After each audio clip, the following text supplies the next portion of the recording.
Kapag ang bayan ay naghihirap, ang kalayaan ay dapat na ipaglaban kahit sa pamagitan ng apoy at dugo. Ako si Simon, nagbabalik upang magganti. Tandaan ninyo, walang magiging alipin kung walang magpapaalipin. Ako si Padre Salve, alam ko kung paano gamitin ang pananampalataya para sa sariling kapakinabangan. Ang simbahan ay hindi maaring magkamali.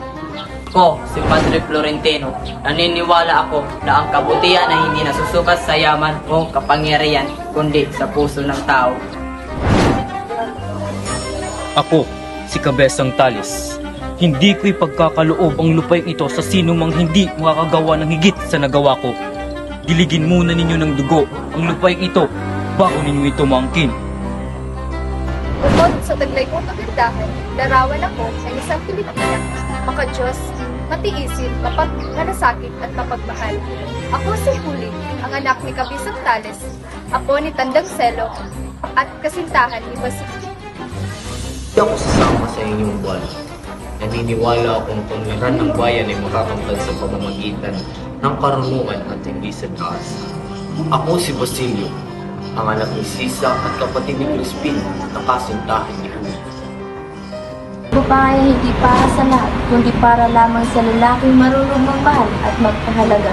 Ako si Paulita Gomez, isang mayamang dalaga na praktikal sa pag-ibig at buhay. Kabataan ay ang pag-asa ng bayan. Ako si Sagana, hindi ako maaaring manahimik habang inaapi ang aking bayan. Kung ang kabataan ay mananatiling tahimik, sino ang lalaban para sa kinabukasan? Mahalaga ang kaluluwa kaysa sa katawan. Ako si Hermana Kutsal. Hermana Bat, ang mahalaga ay makapagsilbi sa simbahan at sa mga pride. Ako si Hermana Bat. Ako si Clara de los Santos. Pumasok ako sa kumbento nang mamatay ang aking pinakamamahal na si Ibarra. Pagkat nga Maria, ang mangingibig ay dapat sumusunod sa nene. At pagkatapos, kapag asawa na ay walang ginawa kundi magustuhan. Ako si Sina, ang mabait at matalik na kaibigan ni Maria Clara. Anak ako ni Kapitana Tika at Kapitan Basik. At kahit anong mangyari sa akin ay mananatiling mabuti ang aking ugali. Ang karangalan ng aking pamilya ay hindi ko ipagpapahanap sa Sina. Ako si Kapitana Tika, anak ko si Sinang, at asawa ko naman si Kapitan Basik.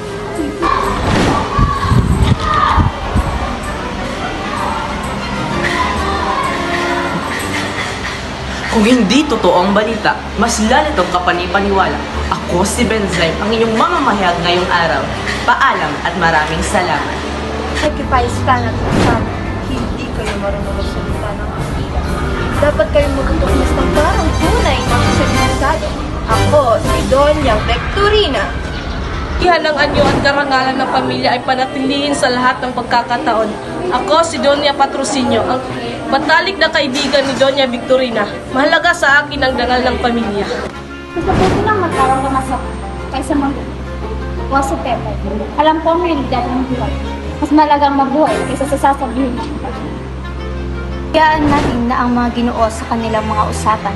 Mas mabuting tayo magbigay ng aliw kaysa makisangkot sa kanilang mga problema. Ako si Imotis, isa sa mga mananayaw. Mas mabuti pang sumayaw kaysa makialam sa mga usaping hindi natin maintindihan. Ako si Sensya, isa sa mga mananayaw.